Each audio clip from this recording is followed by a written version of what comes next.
Hello everyone, welcome back to Sahana Kishore log. ಇದು Tuesday ಮತ್ತು Wednesday mini log ಆಗಿರುತ್ತೆ. ಅಂದರೆ ನಾವು ಮಂಡೇನೆ ಎಲ್ಲನೂ ಕೂಡ ಪ್ಯಾಕಿಂಗ್ ಮಾಡಿ ರೆಡಿ ಮಾಡಿ ಇಟ್ಟಿದ್ವಿ ಅಲ್ವಾ, ಅದನ್ನು ತೊಗೊಂಡು ಪೋಸ್ಟ್ ಆಫೀಸ್ಗೆ ಹಾಕೋಣ ಅಂತೇಳಿ ಹೊರಟಿದ್ದೀವಿ. ಅದು ಅಲ್ಲದೆ ಇವತ್ತೊಂದು ಫಂಕ್ಷನ್ ಕೂಡ ಇತ್ತು, ಪಿರಿಯಾಪಟ್ಟಣದಲ್ಲಿ ಹಬ್ಬ ಇತ್ತು ಅಂತೇಳಿ ಹೋಗ್ತಾ ಇದ್ವಿ. ಹಂಗೇ ಪೋಸ್ಟ್ ಆಫೀಸ್ಗೆ ಹೋಗೋಣ ಅಂತ ಹೇಳ್ಬಿಟ್ಟು ನಾನು ಹೋಗ್ಬಿಟ್ಟು ತುಂಬ ದೊಡ್ಡ ತೊಗೊಂಡ್ಬಿಟ್ಟು ಅದರಿಂದ ಗಾಯ ಆಗ್ಬಿಟ್ಟಿತ್ತು ಅಂತೇಳಿ ಬಿಚ್ಚಿಬಿಟ್ಟಿದ್ದೀನಿ. ಅದು ಒಂಥರ ಕಾಣಿಸ್ತಾ ಇದೆ. ಸ್ಕಿನ್ ನೋಡ್ತಾ ಇರ್ಬೋದು ನೀವು, ನ್ಯಾಚುರಲ್ ಆಗಿ ಗ್ಲೋ ಇರಬೇಕು, ಫೇರ್ ಇರಬೇಕು ಅಂತ ಅನ್ನೋರು ನಮ್ಮ ಪ್ರಾಡಕ್ಟ್ನ ಯೂಸ್ ಮಾಡ್ಬೋದು.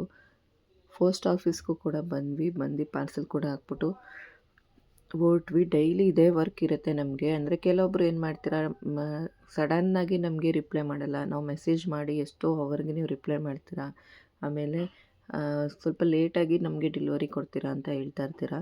ಬಟ್ ನೋಡಿ, ಡೈಲಿ ಇಷ್ಟು ಕೆಲಸ ಇರುತ್ತೆ. ಆಮೇಲೆ ಒಬ್ಬಳೇ ನಾನು ಇಷ್ಟು ಕೆಲಸ ಎಲ್ಲ ಮಾಡಬೇಕು, ಅದಕ್ಕೋಸ್ಕರನೇ ಲೇಟ್ ಆಗುತ್ತೆ. ಅದಾದಮೇಲೆ ಅಮ್ಮನ ಮನೆಗೂ ಕೂಡ ಬಂದ್ವಿ. ಅಮ್ಮನ ಮನೆಯಲ್ಲೇ ತಿಂಡಿನೂ ಕೂಡ ಮುಗಿಸ್ಕೊಂಡು ಅಮ್ಮ, ಚಿಕ್ಕಮ್ಮ, ನಾನು ಎಲ್ಲ ಒಟ್ಟಿಗೆ ಹೊರಟ್ವಿ. ಸ್ಕಿನ್ ನೋಡ್ತಾ ಇರ್ಬೋದು ನೀವು. ಸ್ಕಿನ್ ಈ ಥರ ನ್ಯಾಚುರಲ್ ಆಗಿ ನಿಮಗೆ ಗ್ಲೋ ಇರಬೇಕು ಅಂತಂದರೆ ನೀವು ನಮ್ಮ ಪ್ರಾಡಕ್ಟ್ಗಳನ್ನ ಯೂಸ್ ಮಾಡ್ಬೋದು.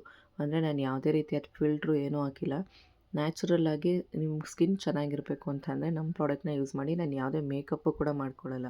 ಡೇ ಕ್ರೀಮ್ ಯೂಸ್ ಮಾಡ್ತೀನಿ, ಸಿಂಪಲಾಗಿ ಲಿಪ್ಸ್ಟಿಕ್ ಯೂಸ್ ಮಾಡಿದ್ದೀನಿ ಅಷ್ಟೇ. ನಿಮ್ಗೆ ಈ ಥರ ಸ್ಕಿನ್ ಬೇಕು ಅಂತ ಅನ್ನೋರು ನಮ್ಮ ಪ್ರಾಡಕ್ಟ್ನ ಯೂಸ್ ಮಾಡಿ. ದೇವಸ್ಥಾನಕ್ಕೂ ಕೂಡ ಬಂದ್ವಿ. ಪಿರಿಯಾಪಟ್ಟಣ ಮಸಣಿಕಮ್ಮ ದೇವಸ್ಥಾನಕ್ಕೆ. ಅಲ್ಲಿ ನಮ್ಮ ಚಿಕ್ಕಪ್ಪ ಹಬ್ಬ ಮಾಡಿದರು ಅಂತೇಳಿ ಅಲ್ಲಿಗೆ ಹೋಗಿದ್ವಿ. ತುಂಬಾ ರಶ್ ಇತ್ತು. ತಾಯಿ ದರ್ಶನ ಮಾಡೋಕ್ಕಂತೂ ತುಂಬ ಜನ ಬಂದಿದ್ದರು. ನಾನು ಇದೇ ಫಸ್ಟ್ ಟೈಮ್ ಅಲ್ಲಿಗೆ ಹೋಗಿರೋದು. ತುಂಬ ಚೆನ್ನಾಗಿ ದರ್ಶನನೂ ಕೂಡ ಆಯಿತು. ಅದು ಅಲ್ಲದೆ ತುಂಬಾ ಪವರ್ಫುಲ್ಲು ಅಂತ ಹೇಳಿದ್ರು ಅಲ್ಲಿ ಎಲ್ಲರೂ. ನಾವೇನೇ ಕೇಳ್ಕೊಂಡ್ರೂ ಆಗುತ್ತೆ ಅಂತ ನಾನು ಕೂಡ ಕೇಳ್ಕೊಂಡು ಬಂದೆ, ನಮ್ಮ ಪ್ರಾಡಕ್ಟ್ಸ್ ಇನ್ನೂ ಎತ್ತರವಾಗಿ ಬೆಳೀಲಿ ಅಂತ.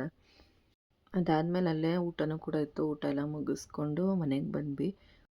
ತುಂಬಾ ಬಿಸಿಲಿತ್ತು.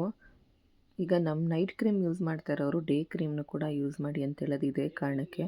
ಏಕೆಂದರೆ ನಮ್ಮ ಸ್ಕಿನ್ ಮೇಲೆ ಯಾವುದೇ ಡ್ಯಾಮೇಜ್ ಆಗಬಾರ್ದು, ಹಾಗೆಯೇ ಯಾವುದೇ ರೀತಿಯದು ಪ್ರಾಬ್ಲಮ್ ಆಗಬಾರ್ದು ಅನ್ನೋರು ನಮ್ಮ ಡೇ ಕ್ರೀಮ್ನ ಯೂಸ್ ಮಾಡಿ. ನೋಡಿ, ನನ್ನ ಸ್ಕಿನ್ನು ನಾನು ಬಿಸಿಲಲ್ಲಿ ಓಡಾಡಿದ್ರು ಕೂಡ ಯಾವುದೇ ತೊಂದರೆ ಆಗೋದಿಲ್ಲ.